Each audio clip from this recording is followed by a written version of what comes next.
Good afternoon. आपण lecture start करूया. आता मी तुम्हाला प्रॉब्लेम्स पाठवलेत ग्रुपवरती, तर आपल्याला आता सॉल्व करायचे आहेत. तर मी पहिल्यांदा रीड करतो. तर हा पहिला मननचा दुसरा प्रॉब्लेम आहे. तर मी तुम्हाला क्वेश्चन ग्रुपवर पाठवलेला आहे. तर मी रीड करतो. From the books of accounts of messrs Avadhut Enterprises, the following details have been extracted for the quarter ending 31st March 2014. आता तुम्हाला काही इन्फॉर्मेशन दिलेली आहे. इन्फॉर्मेशनमध्ये stock of material opening, stock of material closing, म्हणजे raw मटेरियलचा opening stock दिला आहे, रॉ मटेरियलचा क्लोजिंग स्टॉक दिला आहे. नंतर purchase of raw material purchase केलं आहे, डायरेक्ट वेजेस दिलं आहे, डायरेक्ट एक्सपेन्सेस दिला आहे. आता हे जे आयटम्स आहेत इथपर्यंत हे सगळे डायरेक्टचे आहेत, म्हणजे ते प्राईम कॉस्टच्या वर येणार. नंतर इनडायरेक्ट वेजेस हे फॅक्टरीचा खर्च आहे, इनडायरेक्ट वेजेस फॅक्टरीचा आहे. नंतर सॅलरीज टू ॲडमिनिस्ट्रेटिव्ह स्टाफ हा ऑफिसचा आहे. कॅरेज इनवर्ड हे मटेरियलचं कॅरेज आहे, तर रॉ मटेरियलमध्ये तुम्हाला घ्यावं लागेल. त्याच्यानंतर कॅरेज आउटवर्ड हे सेलिंगचा खर्च आहे. मॅनेजर सॅलरी ऑफिसचा खर्च आहे. तर तुम्हाला जे खर्च दिलेले आहेत ते 3 पार्ट्समध्ये डिवाइड करायचे आहेत. म्हणजे एक तर जो फॅक्टरीचा खर्च असू शकतो, ऑफिसचा खर्च असू शकतो किंवा सेलिंगचा खर्च असू शकतो. तर आता या प्रॉब्लेममध्ये इनडायरेक्ट वेजेस हे फॅक्टरीचा खर्च आहे, सॅलरीज टू ॲडमिनिस्ट्रेटिव्ह स्टाफ ऑफिसचा आहे, कॅरेज इनवर्ड हे मटेरियलवरती लागतं, म्हणजे मटेरियलचा पर्चेसिंग एक्सपेन्सेस येतो. त्याच्यानंतर कॅरेज आउटवर्ड सेलिंग एक्सपेन्सेस आहे, मॅनेजर सॅलरी ऑफिसचा खर्च आहे, जनरल चार्जेस ऑफिस आहे, लिगल चार्जेस फॉर क्रिमिनल सूट. आता हा घ्यायचा नाही, कारण हा एक्सपेन्सेस नेहमी आपल्याला करायला लागत नाही, हा कधीतरी करायला लागतो, त्यामुळे हा येणार नाही. कमिशन ऑन सेल्स सेलिंगचा खर्च, फ्युएल फॅक्टरीचा खर्च, फॅक्टरी चार्जेस तिकडे इलेक्ट्रिसिटी चार्जेस त्यांनी तिकडे म्हटलेलंच आहे फॅक्टरी म्हणून, डायरेक्टर फीज ऑफिसचा खर्च, repairs to plant and machinery फॅक्टरीचा खर्च, रेंट रेट्स टॅक्सेस फॅक्टरी तिकडे क्लिअर कट म्हटलेलंच आहे, rent rate taxes office clear cut म्हटलेलंच आहे, depreciation on plant and machinery factory, depreciation on furniture office, salesman salary सेलिंगचा खर्च आहे, ऑडिट फीज हा ऑफिसचा खर्च आहे. त्याच्यानंतर पुढे आपल्याला ॲडजस्टमेंट दिलेले आहेत. The managers time is shared between factory and office in the ratio of 20:80. म्हणजे मॅनेजरची जी सॅलरी आहे ती 2 पार्ट्समध्ये डिवाइड करायची आहे. जो 20 जो हिस्सा आहे तो फॅक्टरीचा आहे आणि ऑफिसचा जो हिस्सा आहे तो 80चा आहे, म्हणजे 20:80 असं डिवाइड करायचं आहे. Carriage outward include 7,500 being carriage inward on plant and machinery. आता नीट लक्ष द्या, कॅरेज आउटवर्ड हा सेलिंगचा खर्च आहे आणि त्याच्यात प्लांट अँड मशिनरीचं 7,500चं कॅरेज इन्क्लूड आहे. आता नीट लक्ष द्या. आता हे जे प्रॉब्लेम्स आपण सॉल्व करतो त्याच्यात आपण ॲसेटला लागणारा खर्च असेल तर तो घेत नाही, ॲसेटला लागणारा खर्च इकडे येत नाही. तर 7,500 आपल्याला काय करायला लागेल, कॅरेज आउटवर्डमधनं मायनस करायला लागतील आणि उरलेली अमाऊंट आपल्याला घ्यावी लागेल. नंतर selling price is 120% of the cost price. आता याचा अर्थ काय होतो की समजा आपली सेलिंग प्राईस 1 लाख आहे, आपली सेलिंग प्राईस जर 1 लाख आहे तर आपल्याला काय करायला लागेल, त्याचे 120%, 1 लाखाचे 120% म्हणजे 1,20,000 ही प्रॉफिटची अमाऊंट आहे. तर आपल्याला 1 लाख जर कॉस्ट प्राईस असेल टोटल कॉस्ट, तर त्याचे 120% 1,20,000 हे सेल्स असणार आणि 20,000 रुपये आपला प्रॉफिट असणार. तर आपण आता स्टार्ट करूया. तर हा इलुस्ट्रेशन 2 आहे, इलुस्ट्रेशन 2. तर आपण स्टार्ट करूया. पहिल्यांदा हेडिंग टाकायचं, in the books of messrs Avdhoot enterprises.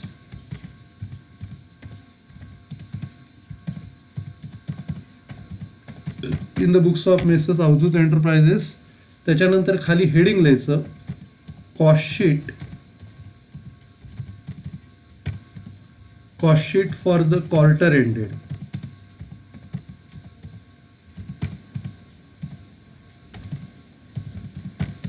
31 March 2014.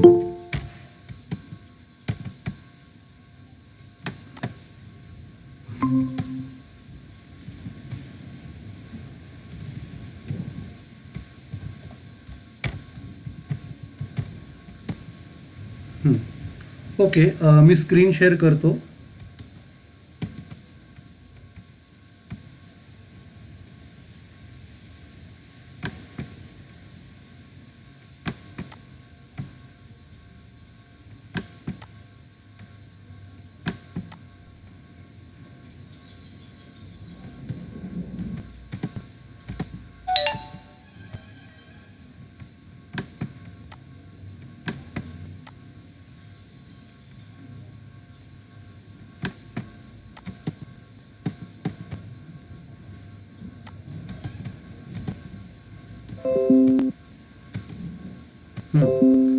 Okay, तर आता इथे आपण काय केलंय, पहिल्यांदी हेडिंग टाकलाय in the books of messrs Avdhoot enterprises. त्याच्या खाली लिहिलं आहे cost sheet for year ended 31 March 2014. आता हा जो प्रॉब्लेम आपण करणार आहोत ना, याच्यात फक्त आपल्याला मॉनिटरी इन्फॉर्मेशन दिलेली आहे, म्हणजे फक्त पैशाची इन्फॉर्मेशन दिलेली आहे. याच्यात युनिटची इन्फॉर्मेशन आपल्याला दिली नाही, म्हणजे किती वस्तू बनवले ते प्रोडक्शनची इन्फॉर्मेशन आपल्याला दिली नाही आहे. तर आपल्याला मी तुम्हाला जो फॉर्मॅटमध्ये लिहून दिलं होतं की प्रोडक्शन किती, सेल्स किती, हे लिहायची गरज नाही. तर डायरेक्टली तुम्ही काय करा, कॉलम्स बनवा, पर्टिक्युलर्स आणि 2 रुपीजचे कॉलम असे बनवायचे. पर्टिक्युलर्सचा कॉलम बनवायचा आणि नंतर मग रुपीजचा कॉलम बनवायचा. तर हे 2 कॉलम्स आपण इकडे बनवतो.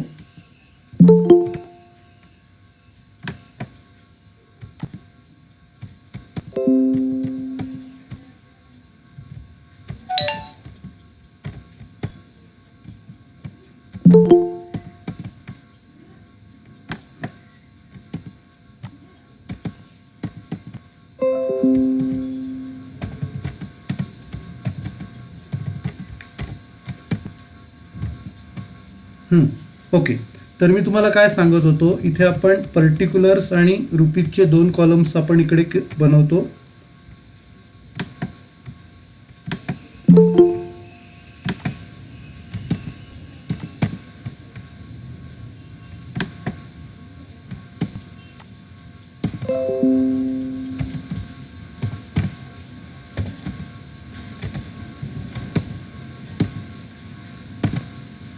ओके, तर आता आपण फॉर्मॅट बनवलेला आहे. इथे हेडिंग टाकलं in the books of messrs Avdhoot enterprises, cost sheet for year ended 31 March 2014, particulars आणि 2 रुपीजचे कॉलम. आता आपण काय करूया, प्रॉब्लेमला स्टार्ट करूया. आता सगळ्यात पहिलं जे हेडिंग आपण इकडे टाकतो त्याचं नाव आहे raw material consume. Raw material कन्झ्युमपासून आपली सुरुवात होते. देवाश्री गणेशा रॉ मटेरियल कन्झ्युमपासून होतो. आता रॉ मटेरियल कन्झ्युममध्ये सगळ्यात पहिलं येतं ओपनिंग स्टॉक. सगळ्यात पहिला येतो ओपनिंग स्टॉक येतो रॉ मटेरियलचा. जसं आपण FY BComमध्ये बनवत होतो मॅन्युफॅक्चरिंग अकाउंट, तसं ओपनिंग स्टॉक सगळ्यात पहिल्यांदा येतो. तो आपण इनर कॉलममध्ये लिहायचा 2,70,000. तर सगळ्यात पहिल्यांदा ओपनिंग स्टॉक आपण लिहिला 2,70,000 पहिल्या कॉलममध्ये. आता याच्यात काय करायचं, याच्यात आपण परचेसेस ॲड करायची. Add purchases. तर परचेसेसची अमाऊंट आहे इकडे 12,48,000. तर ॲड परचेस करायचं 12,48,000. तर पहिल्यांदा ओपनिंग स्टॉक आपण घेतला, त्याच्याखाली परचेसेस घेतलं. आता त्याच्यानंतर येणार ॲड कॅरेज. म्हणजे कॅरेज जे आहे ते परचेसिंग एक्सपेन्सेस आहेत. तर परचेसिंग एक्सपेन्सेस पण इकडे येतात. Carriage inward. कॅरेज इनवर्ड म्हणजे परचेसचा खर्च, कॅरेज आउटवर्ड म्हणजे सेल्सचा खर्च. आता कॅरेज इनवर्डची जी अमाऊंट आहे 48,000 ती आपण घेणार. तर आपण इकडे काय काय घेतलं, ओपनिंग स्टॉक घेतला, परचेसेस घेतले, कॅरेज घेतले. आता या तिघांची टोटल आपण करतो. या तिघांची टोटल आपण करणार. या तिघांची टोटल 15,66,000. आता याला काय नाव नाही द्यायचं, याला नाव द्यायचं याच्यातनं क्लोजिंग स्टॉक मायनस करायचा, जसं आपण FY BComमध्ये करायचो. क्लोजिंग स्टॉक आपण मायनस करायचा या टोटलमधनं. क्लोजिंग स्टॉकची अमाऊंट आहे 3,00,000. 3,00,000 मायनस करायची.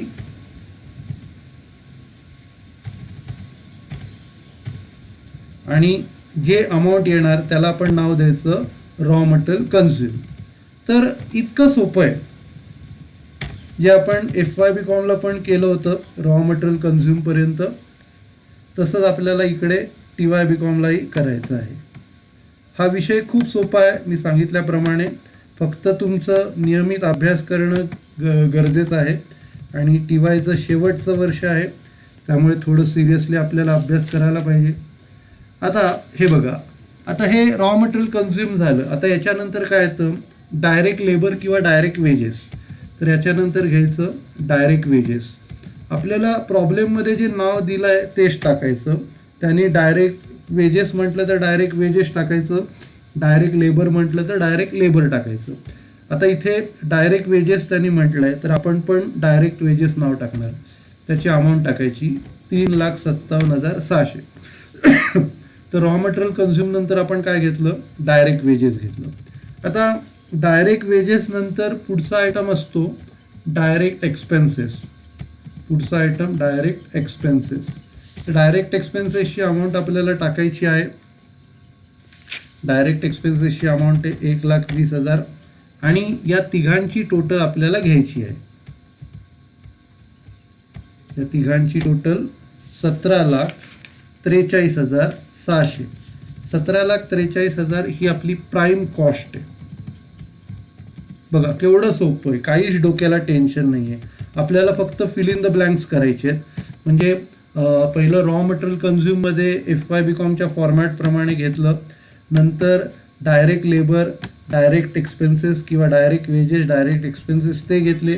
त्यांची टोटल तुमची प्राईम कॉस्ट आली. इतकं सोपं आहे, काहीच टेन्शन नाही. आता त्याच्या पुढे काय येतं, फॅक्टरी ओव्हरहेड म्हणजे फॅक्टरीला लागणारा खर्च. फॅक्टरी ओव्हरहेड्स येतात. आता आपण मगाशी डिस्कस केलं फॅक्टरीमध्ये काय काय आयटम्स येतात ते आपण घेऊया. आता इकडे पहिलं इनडायरेक्ट वेजेस येतं. तर इनडायरेक्ट वेजेस पहिलं घ्या तुम्ही. इनडायरेक्ट वेजेस त्याची अमाऊंट आहे 24,000. इनडायरेक्ट वेजेसच्या नंतर इनडायरेक्ट वेजेसच्या पुढे आहे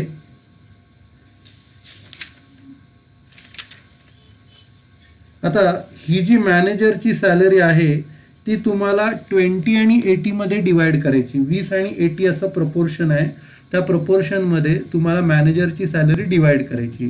तर इथे काय करायचं, मॅनेजर सॅलरी लिहायचं. मॅनेजर सॅलरी आणि ती जी अमाऊंट आहे टोटल 72,000 आहे. 72,000. आता आपण रेशोमध्ये कसं डिवाइड करतो, समजा 1:2 असेल तर 1/3 आणि 2/3 असं देतो ना, 1/3 2/3 असं देतो. आता इथे काय 20:80 आहे म्हणजे दोघांची टोटल 100. तर 72,000 × 20/100 असं देणार. 72,000 × 20/100 असं देणार आणि त्याचं उत्तर काढायचं. 72,000 × 20/100. तर त्याचं जे उत्तर आहे त्याचं उत्तर 14,400. आता 14,400 आपण फॅक्टरीमध्ये घेतलं आणि उरलेले जे 80% आहेत किंवा 80/100 ते आपण ऑफिसमध्ये घेणार. तर मॅनेजर सॅलरी आपल्याला 2 पार्ट्समध्ये डिवाइड करायची. एक 20/100 फॅक्टरीमध्ये येणार आणि 80/100 ही ऑफिसमध्ये येणार. मॅनेजर सॅलरी नंतर पुढचं आहे फ्युएल. फ्युएलची व्हॅल्यू आहे 96,000. फ्युएलची व्हॅल्यू 96,000. फ्युएलच्या नंतर पुढचं आहे इलेक्ट्रिसिटी चार्जेस फॅक्टरी. त्याची व्हॅल्यू आहे 72,000. इलेक्ट्रिसिटी चार्जेस नुसतं लिहिलं तरी चालेल, फॅक्टरी लिहायची गरज नाही. इलेक्ट्रिसिटी चार्जेस, इलेक्ट्रिसिटी चार्जेस आहे 72,000. त्याच्यानंतर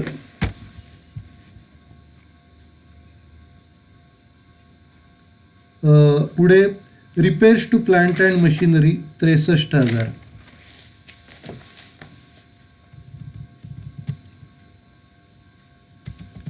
repairs to plant and machinery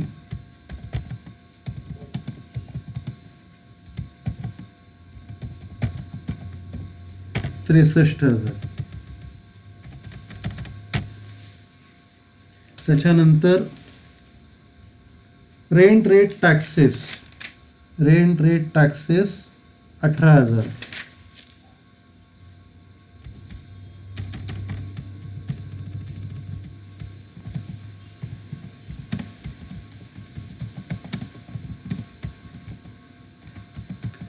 rent rate taxes 18,000. त्याच्यानंतर depreciation of plant and machinery 45,000. Depreciation on plant and machinery.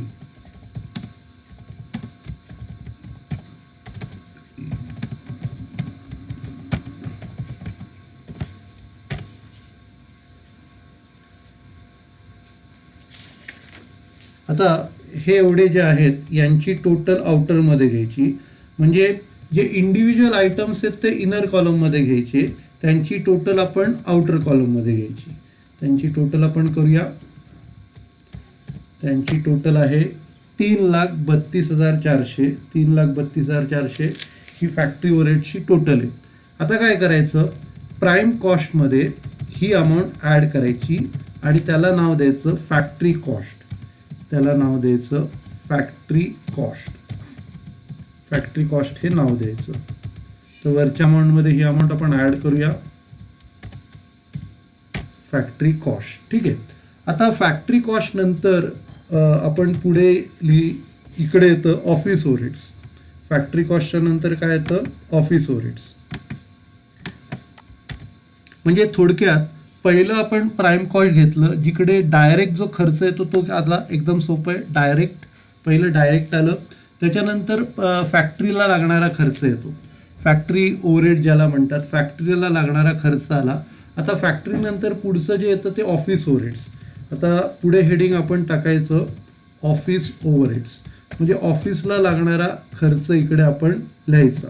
Office overheads पहिलं फॅक्टरी, नंतर आता ऑफिस. ऑफिसला काय काय खर्च लागतो, तर पहिलं जे आहे सॅलरीज टू ॲडमिनिस्ट्रेटिव्ह स्टाफ 60,000. तर पहिलं येणार सॅलरीज टू ॲडमिनिस्ट्रेटिव्ह स्टाफ.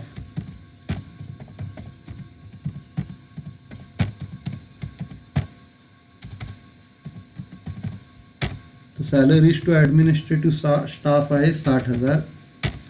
त्याच्यानंतर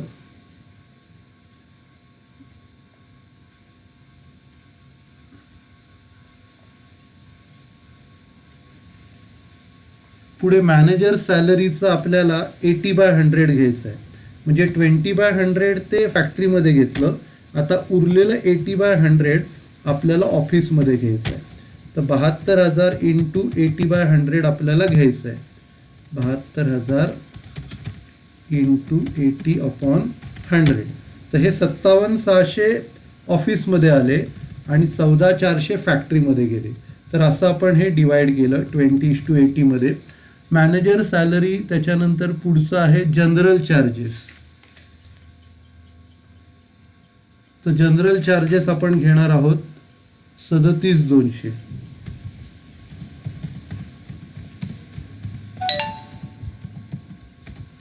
general charges 37,200.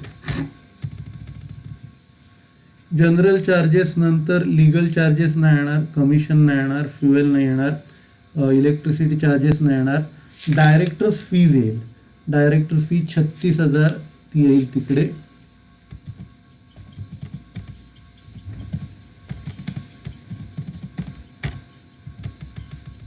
Director fee 36,000. Director fees झाल्यानंतर रेंट रेट्स अँड टॅक्सेस ऑफिसचे 9,600. रेट्स अँड टॅक्सेस ऑफिसचे आहेत 9,600. त्याच्यानंतर depreciation on furniture 3,600. Depreciation on furniture. Plant and मशिनरीचं आपण फॅक्टरीमध्ये घेतलं, फर्निचरचं आपण ऑफिसमध्ये घेणार. Depreciation on furniture 3600. आणि शेवटचं ऑडिट फीज आपण घेणार. शेवटचं ऑडिट फीज आहे 18,000. शेवटचे ऑडिट फीज ही आहे 18,000. ठीक आहे. आता काय करायचं, याची टोटल घ्यायची. याची टोटल 2,22,000. 2,22,000 टोटल आहे. आता काय करायचं, ही जी टोटल आहे ती वरची फॅक्टरी कॉस्टमध्ये ॲड करायची आणि त्याला नाव द्यायचं cost of production. Cost of production किती सोपं आहे बघा. कॉस्ट ऑफ प्रोडक्शन आपण काढणार, ऑफिस ओव्हरहेड फॅक्टरी कॉस्टमध्ये ॲड करून आणि हे क्लोज करणार. आता ऑफिसचा खर्च झाल्यानंतर आपण सेलिंग ओव्हरहेड्स घेतो किंवा त्याला सेलिंग अँड डिस्ट्रीब्युशन ओव्हरहेड्स असं म्हणतात. Selling and distribution overheads. Selling and distribution overheads असं त्याचं नाव आहे. Selling and distribution overheads. आता त्याच्यात काय काय आहे सेलिंग अँड डिस्ट्रीब्युशन ओव्हरहेड्समध्ये? सगळ्यात पहिलं ते कॅरेज आउटवर्ड येणार. आपण कॅरेज इनवर्ड जे होतं ते रॉ मटेरियलमध्ये ॲड केलं. कॅरेज आउटवर्ड म्हणजे माल बाहेर जातो, म्हणजे सेलिंगचं कॅरेज आहे. इनवर्ड म्हणजे हे परचेसचं कॅरेज आहे. आता इकडे एक ॲडजस्टमेंट होती की 7,500 जे आहेत ते तुमचं प्लांट अँड मशिनरीचे आहेत. तर तुम्हाला काय करायचे, 7,500 इकडनं वजा करायचे. टोटल 37,500 मधनं 7,500 हे वजा केले की राहणार इकडे 30,000 राहणार. ठीक आहे. 30,000 त्याच्या पुढे कॅरेज आउटवर्ड झाल्यानंतर पुढचं आहे commission on sales 28,000. Commission on sales याची अमाऊंट आहे 28,000. त्याच्यानंतर कमिशन ऑन सेल्सच्या पुढे सेल्समन सॅलरीज 50,000.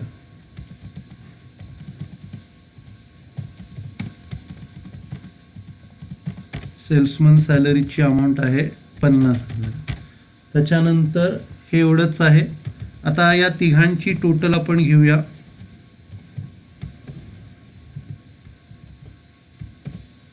तिघांची टोटल 1,08,000. आता ती कॉस्ट ऑफ प्रोडक्शनमध्ये ॲड करायची आणि त्याला नाव द्यायचं टोटल कॉस्ट किंवा कॉस्ट ऑफ सेल्स.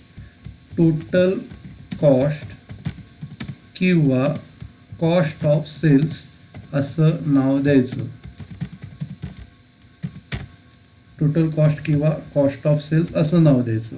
आता टोटल कॉस्ट झाल्यानंतर आपण काय करतो, त्याच्यात प्रॉफिट ॲड करतो आणि मग सेल्स येतात. तर याच्या खाली लिहायचं ॲड प्रॉफिट. ॲड प्रॉफिट आणि शेवटला लिहायचं सेल्स. ॲड प्रॉफिट आणि शेवटला लिहायचं सेल्स. आता नीट लक्ष द्या, क्वेश्चनमध्ये काय म्हटलं आहे, जी सेलिंग प्राईस आहे ती टोटल कॉस्टच्या 120%. टोटल कॉस्टच्या 120%. आता टोटल कॉस्ट किती आहे, 24,06,000. 24,06,000 ही टोटल कॉस्ट आहे. आता त्याचे सेल्स किती येणार, 120%. तर काय करायचं, इकडे लिहायचं 24,06,000 इंटू 120%. 24,06,000चे 120% ही सेल्सची व्हॅल्यू आहे. तर इथे आपण कॅल्क्युलेट करूया. याचं जे उत्तर आहे 28,87,200. 28,87,200 हे उत्तर आहे. आता या दोघातला जो फरक आहे तो प्रॉफिट आहे. 28 लाख मधनं आपल्याला 24 लाख वजा करायला लागतील. तर 28 लाखातनं 24,06,000 वजा केले, 4,81,200 हा प्रॉफिट. आणि प्रॉफिट जो आहे तो balancing figure. Profit balancing figure.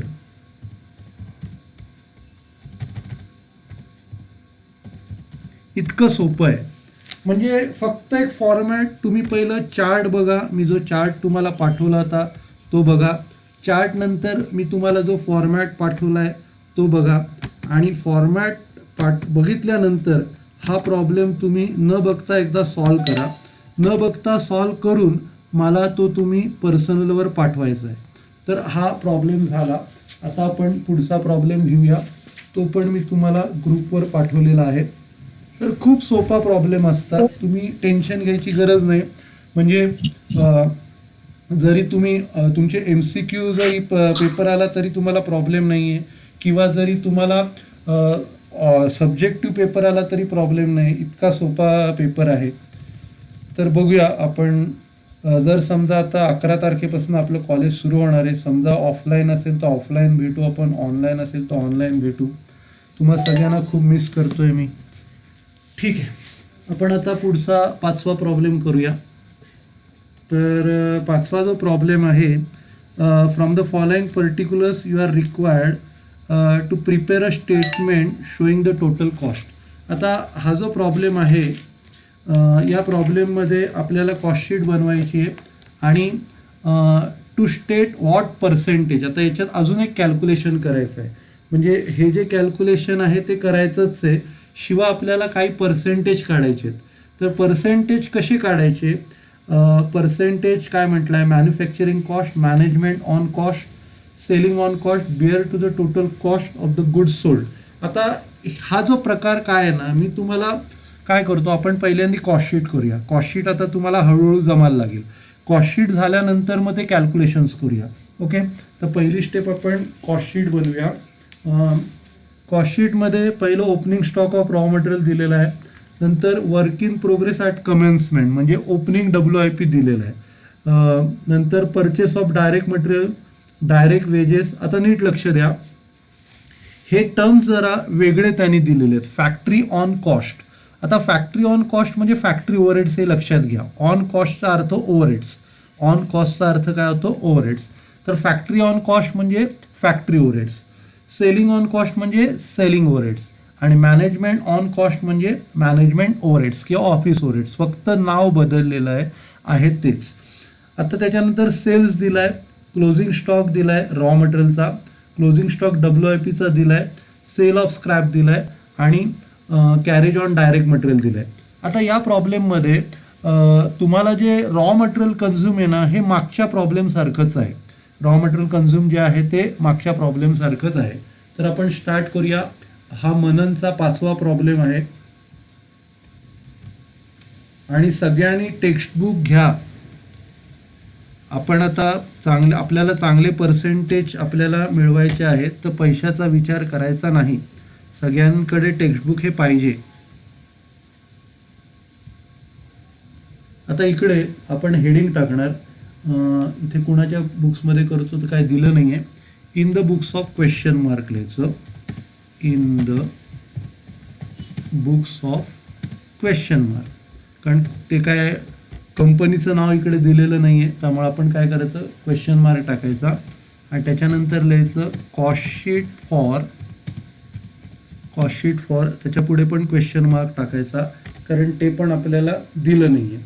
आणि मागच्या प्रॉब्लेमप्रमाणे 3 कॉलम्स करायचे. पर्टिक्युलर्स, रुपीज, रुपीज, 3 कॉलम्स आपल्याला बनवायचे आहेत.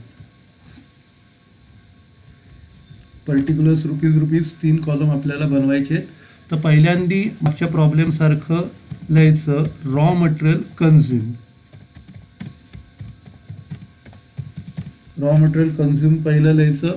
त्याच्यात पहिलं लिहायचं ओपनिंग स्टॉक. सगळ्यात पहिलं येणार ओपनिंग स्टॉक. ओपनिंग स्टॉकची जी व्हॅल्यू आहे 61,700. 61,700 ओपनिंग स्टॉकची व्हॅल्यू आहे. नंतर त्याच्यात काय करायचं? Add purchases. परचेसेस त्याच्यात ॲड करायचे.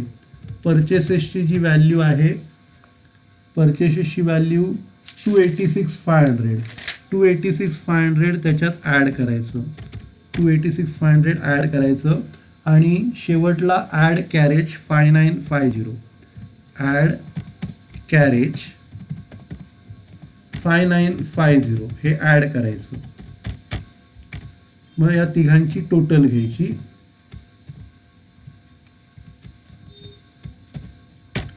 3,54,150. किती सोपं आहे.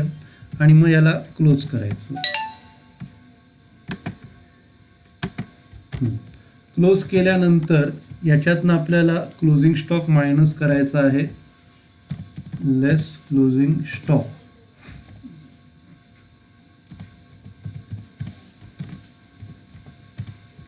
तर क्लोजिंग स्टॉकची व्हॅल्यू तुम्हाला इकडे दिलेली आहे 1,35,600. नाही, 1,35,600 नाही, 75,400 क्लोजिंग स्टॉक आहे. 75,400 क्लोजिंग स्टॉक मायनस करायचं, मग तुम्हाला रॉ मटेरियल कन्झ्युमची व्हॅल्यू मिळणार. 75,400 मायनस केल्यावर तुम्हाला रॉ मटेरियल कन्झ्युमची व्हॅल्यू मिळणार. ठीक आहे, रॉ मटेरियल कन्झ्युम. त्याच्यानंतर आता पुढे काय येतं, direct wages. Direct wages 3,57,000 add करायची. डायरेक्ट वेजेस 3,57,000 ॲड करायची.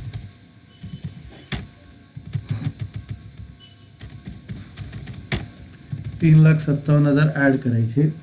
डायरेक्ट वेजेस नंतर आता या प्रॉब्लेममध्ये डायरेक्ट एक्सपेन्सेस नाही आहे तर लिहायचंच नाही, डायरेक्टली दोघांची टोटल प्राईम कॉस्ट लिहायची.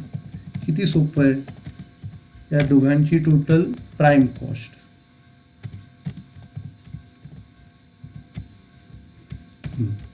प्राईम कॉस्ट आल्यानंतर आता पुढे आपण घेतो, क्लोज करूया पहिल्यांदी, फॅक्टरी ओव्हरहेड घेणार. तर हे क्लोज करू आपण, नंतर ही टोटल पण क्लोज करू.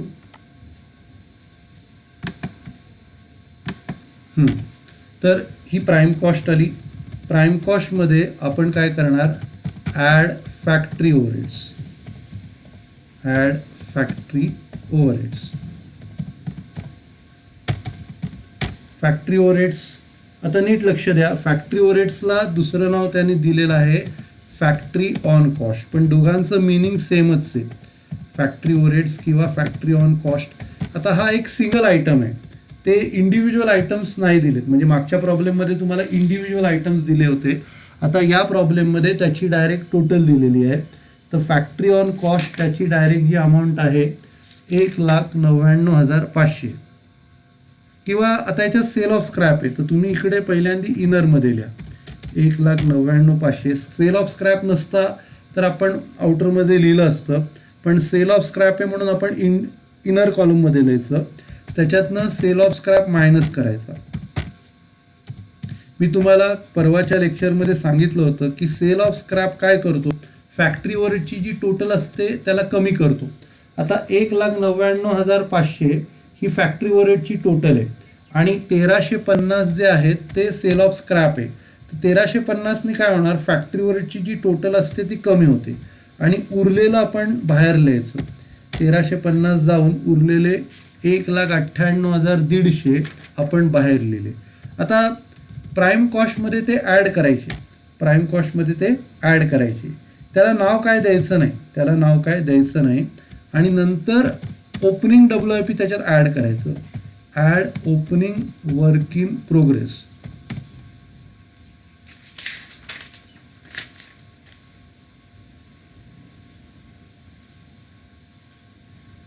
Opening work in progress.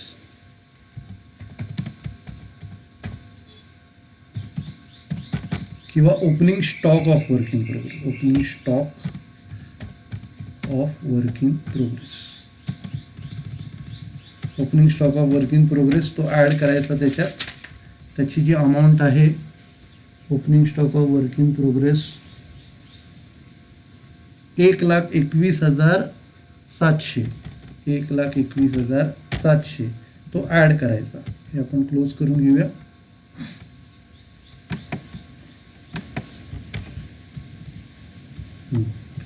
तो ॲड करूया 1,21,700. आता इथे क्लोजिंग WIP पण आहे, तो मायनस करायचा. ओपनिंग WIP ॲड करायचा, क्लोजिंग WIP मायनस करायचा. तर add opening stock of work in progress घेतलं. आता काय करायचा, less closing stock of work in progress.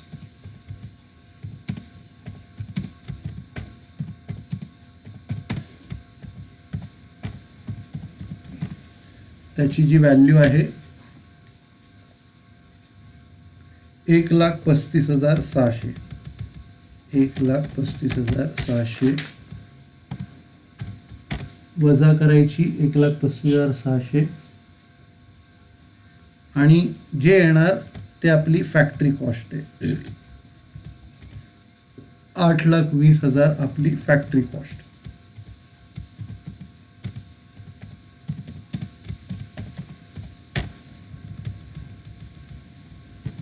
म्हणजे या प्रॉब्लेममध्ये या 3 गोष्टी नवीन होत्या ज्या मागच्या प्रॉब्लेममध्ये नव्हत्या. तर एक म्हणजे सेल ऑफ स्क्रॅप. तर सेल ऑफ स्क्रॅप मी तुम्हाला काय सांगितलं, फॅक्टरी ओव्हरहेडच्या टोटलमधनं वजा करायचं. आता मागच्या प्रॉब्लेममध्ये जर असतं ना तर ही टोटल आपण इनरमध्ये घेतली असती. 3,32,400 ना ही इनरमध्ये घेतली असती आणि त्याच्यातनं ते मायनस केलं असतं. पण मागच्या प्रॉब्लेममध्ये सेल ऑफ स्क्रॅप नव्हता म्हणून ते डायरेक्ट आपण आउटरमध्ये घेतलं. आत्ताच्या प्रॉब्लेममध्ये ते आहे तर आपण काय करतोय, त्याची जी टोटल डायरेक्ट दिलेली आहे त्याच्या टोटलमधनं हे मायनस करून मग बाहेर घेतोय आणि मग ओपनिंग WIP हे इकडे इनरमध्ये नाही घेत, हे आउटरमध्ये घेतो. या दोन्ही गोष्टी आपण कुठे घेतल्यात, आउटरमध्ये घेतल्यात आणि सेल ऑफ स्क्रॅप इनरमध्ये घेतलंय. आणि त्याचं कारण काय, कारण तो फॅक्टरी ओव्हरहेडच्या टोटलला कमी करतो. हे तुम्हाला ऑब्जेक्टिव्समध्ये विचारलं जाऊ शकतं की सेल ऑफ स्क्रॅप इन्क्रीज करतं का डिक्रीज करतं, तर तुम्हाला लिहायचं काय, डिक्रीज करतं. ठीक आहे. फॅक्टरी कॉस्ट झाल्यानंतर पुढचं नेहमीप्रमाणेच आहे. आता याच्यानंतर तुम्हाला ऑफिस ओव्हरहेड्स ॲड करायचे. ऑफिस ओव्हरहेड्सचं इथे नवीन नाव तुम्हाला दिलेलं आहे, मॅनेजमेंट ऑन कॉस्ट. दोघांचा मिनिंग सेमच आहे, ऑफिस ओव्हरहेड्स किंवा management on cost. Management on cost. तर त्याची जी व्हॅल्यू आहे मॅनेजमेंट ऑन कॉस्टची ती आहे 1,10,000. 1,10,000 तुम्हाला ॲड करायची आहे आणि मग त्याची टोटल येणार cost of production. Cost of production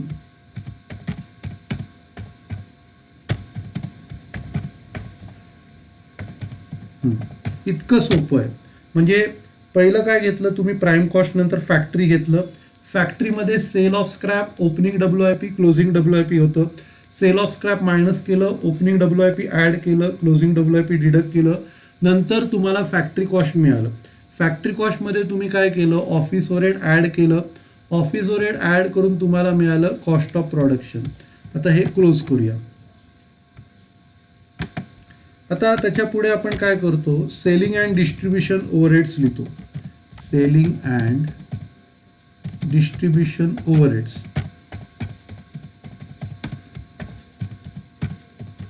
selling and distribution overheads, त्याला आपण नाव द्यायचं selling on cost. Selling on cost असं नाव द्यायचं. त्याची जी व्हॅल्यू आहे सेलिंग ऑन कॉस्टची ती 70,000 आहे. 70,000 ॲड करायचे.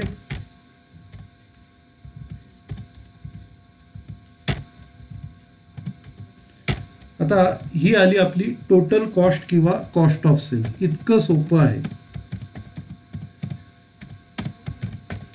मला वाटतं 11वी पासून TY पर्यंत हा सगळ्यात सोपा टॉपिक आहे. हे टेन्शनच नाही. तुम्ही किती टेन्शन घेतलं होतं, मला येत नाही, आता सोपं आहे. ही आली टोटल कॉस्ट. आता टोटल कॉस्टमध्ये प्रॉफिट ॲड केल्यावर सेल्स येतं. ॲड प्रॉफिट, नंतर खाली लिहायचं सेल्स. आता इथे सेल्सची व्हॅल्यू दिलेलीच आहे. मागच्या प्रॉब्लेम आपण काढली, आता या प्रॉब्लेममध्ये दिलेलीच आहे 12,50,000. 12,50,000 ही सेल्सची व्हॅल्यू आहे आणि टोटल कॉस्ट 10 लाख आहे. तर या दोघातला जो फरक आहे तो प्रॉफिट. 12.5 लाखमधनं 10 लाख मायनस केले, 2.5 लाख प्रॉफिट. तर प्रॉफिट जो आहे तो आपला बॅलन्सिंग फिगर.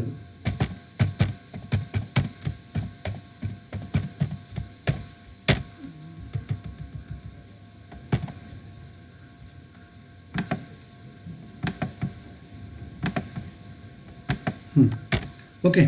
तर आता मी तुम्हाला सांगितल्याप्रमाणे आपल्याला इकडे पर्सेंटेज काढायची. तर पर्सेंटेज कसे काढतो आपण, आता नीट लक्ष द्या. पर्सेंटेज साधारण आता तुम्हाला आता आपले जे मार्क्स आहेत, आपण जी सेमिस्टर एक्झाम घेतली तर त्याच्यात आपण 50पैकी मार्क असतात. आता 50पैकी तुम्हाला जर 25 मार्क पडले तर आपण काय करतो, ते 100मध्ये कन्वर्ट करतो. म्हणजे 50पैकी 25 तर 100पैकी किती, ते 50% होतात. म्हणजे आपण काय करतो, 25ला 50नी भागतो आणि 100नी गुणतो. 25 मार्क पडले तुम्हाला 50पैकी, तर 25/50 × 100. तर इकडे तुम्हाला जे सांगितलेलं आहे, to state what percentage manufacturing cost. आता मॅन्युफॅक्चरिंग कॉस्ट म्हणजे काय, मॅन्युफॅक्चरिंग कॉस्ट म्हणजे फॅक्टरी ओव्हरहेड्स. आता मॅन्युफॅक्चरिंग कॉस्ट, आता इकडे मॅन्युफॅक्चरिंग कॉस्ट म्हणजे फॅक्टरी कॉस्ट आहे. तर याचं पर्सेंटेज तुम्हाला टोटल कॉस्ट बरोबर विचारलेलं आहे. हे जे 8,20,000 आहे त्याचं प्रपोर्शन तुम्हाला टोटल कॉस्ट 10 लाखवरती विचारलं आहे. तर हे पण एकदम सोपं आहे. इकडे काय करायचं, इथे खाली लिहायचं पर्सेंटेज ऑफ मॅन्युफॅक्चरिंग कॉस्ट म्हणजे फॅक्टरी कॉस्ट. मॅन्युफॅक्चरिंग कॉस्ट त्याचा अर्थ काय, फॅक्टरी कॉस्ट. मॅन्युफॅक्चरिंग कॉस्टचा अर्थ येतो factory cost to total cost. तर याचा फॉर्म्युला काय येणार, manufacturing cost upon total cost into 100.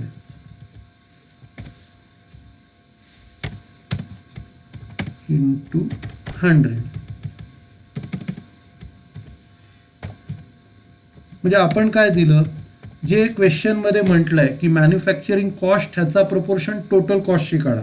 मग आपण मॅन्युफॅक्चरिंग कॉस्ट वर घेतलं, टोटल कॉस्ट खाली घेतलं, इंटू 100 केलं. आता त्याच्या व्हॅल्यूज आपण सबस्टिट्यूट करू.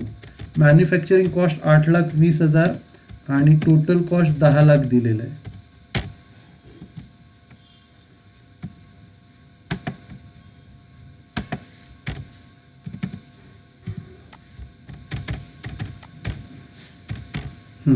तर हे येणार 82%, 82% आपलं पर्सेंटेज येणार. तसंच सगळं काढायचं. पहिलं मॅन्युफॅक्चरिंग कॉस्टचं पर्सेंटेज टोटल कॉस्टची होतं, नंतर मॅनेजमेंट ऑन कॉस्ट म्हणजे ऑफिस कॉस्ट येते. Percentage of management on cost म्हणजे ऑफिस ओव्हरहेड्स येते.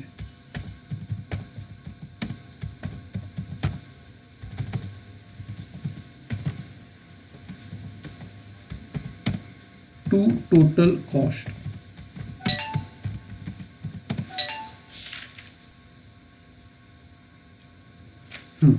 आता आपण पहिलं काय लिहिणार, ऑफिस ओव्हरहेड्स किंवा मॅनेजमेंट कॉस्ट. ऑफिस ओव्हरहेड्स जे सोपं जाईल ते लिहूया, मॅनेजमेंट ऑन कॉस्ट इंटू 100.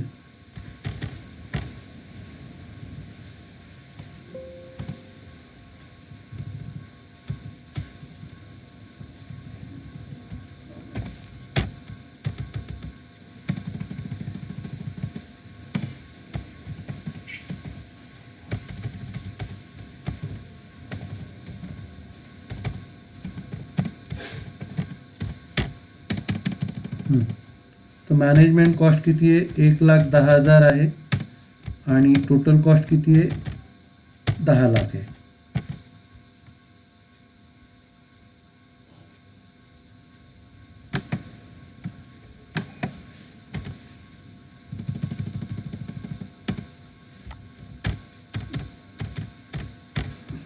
तर 1,10,000 अपॉन 10 लाख इंटू 100 आपल्याला त्याचं कॅल्क्युलेशन करायचं आहे आणि त्याचं कॅल्क्युलेशन येणार 11%. 11%. तर आपण जस्ट पर्सेंटेज काढतो, ज्याला मराठीत आपण टक्केवारी म्हणतो. तर पहिल्यांदी मॅन्युफॅक्चरिंग कॉस्टची टक्केवारी टोटल कॉस्टवर काढली, नंतर आता मॅनेजमेंट ऑन कॉस्टची जी टक्केवारी आहे ती टोटल कॉस्टवरती काढली. एवढं सोपं आहे, काही टेन्शनच घ्यायची गरज नाही. फक्त आपल्याला कसं आहे, हा विषय टोटली नवीन आहे म्हणून थोडीशी भीती वाटते, नाही तर भ्यायचं काय कारण नाही. ठीक आहे. आता एक शेवटचं आपलं राहिलेलं आहे. शेवटचं जे आहे ते सेलिंग ऑन कॉस्टवरती आहे. सेलिंग ऑन कॉस्ट म्हणजे सेलिंग अँड डिस्ट्रीब्युशन ओव्हरहेड्स. तर इकडे काय लिहायचं, percentage of selling on cost म्हणजे सेलिंग ओव्हरहेड्स किंवा selling and distribution overheads to total cost. तर इकडे सेलिंग ऑन कॉस्ट वरती येणार न्यूमरेटरला, सेलिंग ऑन कॉस्ट इंटू 100 करायचं आणि त्याला टोटल कॉस्टनी डिवाइड करायचं.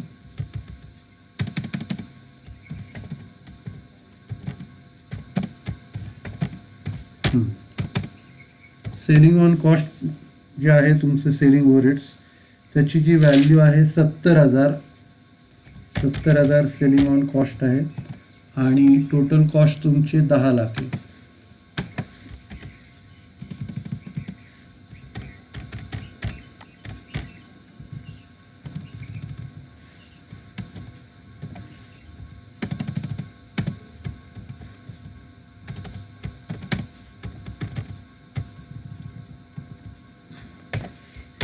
म्हणजे हे आहे 7%. इतकं सोपं आहे, त्याच्यात काय दमच नाही. प्रॉब्लेम एवढे सोपे आहेत, फक्त तुम्ही नियमित अभ्यास करा, सगळ्यांनी नियमित लेक्चर ऐकत जा. ओके, आणि तुम्हाला प्रॅक्टिस करा. आता तुम्ही काय करा, सगळ्यांनी हे जे 2 प्रॉब्लेम्स आहेत ना एकदा बघा कसे सॉल्व केलेत, नंतर न बघता तुम्ही सॉल्व करायचे आणि मग मला पर्सनलवरती पाठवायचे आहेत. ठीक आहे, तर आपण लेक्चर संपूया. पुढच्या लेक्चरला अजून असेच प्रॉब्लेम आपण सॉल्व करणार आहोत.